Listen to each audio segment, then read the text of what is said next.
At its heart, equality, diversity, inclusion is about fairness and about excellence.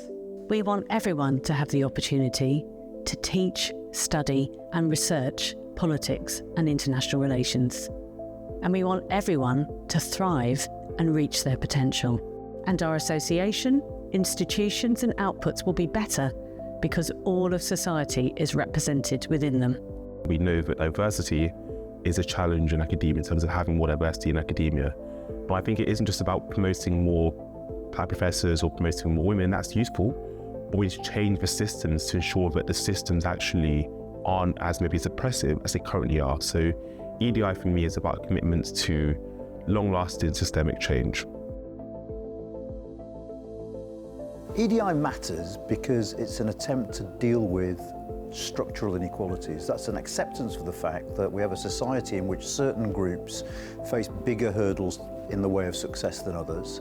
And EDI is a way of trying to level that playing field so that everyone of talent has the same opportunity, in this case in universities. I think EDI also makes for richer intellectual engagement and intellectual exchange. I think it makes our conversations and intellectual, scholarly and research projects and exchanges much more sophisticated and powerful in the real world.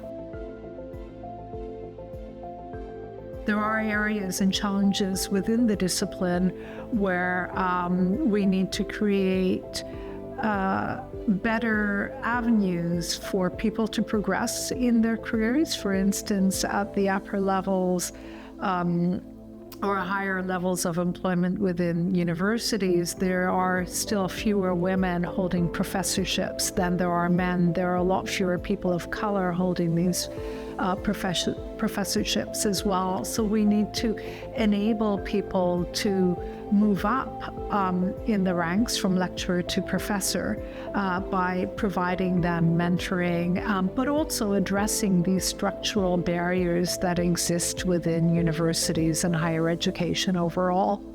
I think there's a real pushback against maybe EDI measures, and that might be linked to the political climate we currently live in, but there are some people who are angry about any attempt to challenge the status quo. Now, EDI, I do think, in its best formats, does challenge the status quo because what we want and what we acknowledge is things as they currently stand aren't working that well and we need to change them. The misconception that in the name of non-discrimination, the only thing that we're doing is actually discriminating against other people.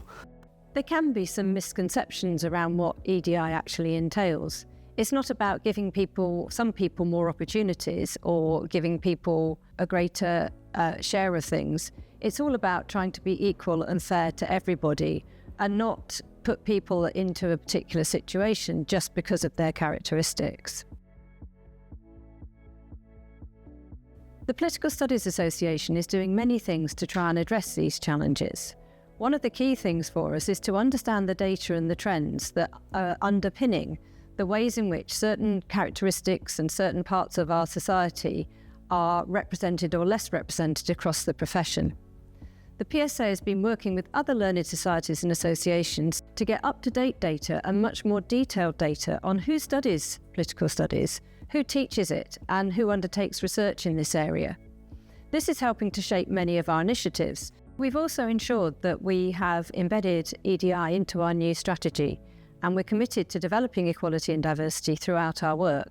This has included establishing a new working group on EDI to ensure that what we do is fully complying with equality, diversity and inclusivity, and to ensure a forum for us to discuss and debate the work that we do and to make sure that it's being as inclusive as possible.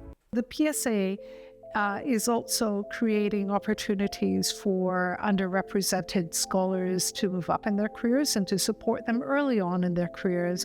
And one of the things we're doing is Diverse Voices, which is giving some funding to about, I believe it's half a dozen underrepresented scholars within the UK who are either working on their PhDs or in sort of postdoctoral stages of their career. Another area of work is mid-career mentoring, so mentoring for underrepresented groups in order to develop their careers and obtain those stages in their careers, such as moving from senior lecturer to reader to professor, and so on. Despite this, we know that women and historically marginalised scholars remain stubbornly underrepresented at senior levels. The PSA will play its role to highlight and address this, and will call on universities to do the same. We also advocate for more opportunities for politics education in our schools and colleges. Things like these videos are going to be useful just in terms of raising awareness, but I think we should bear in mind it'll take more than the PSA. It will take universities, and ultimately it takes society as a whole to recognise the importance of ensuring that all people, whatever colour, whatever gender, have the same rights to an opportunity as everyone else.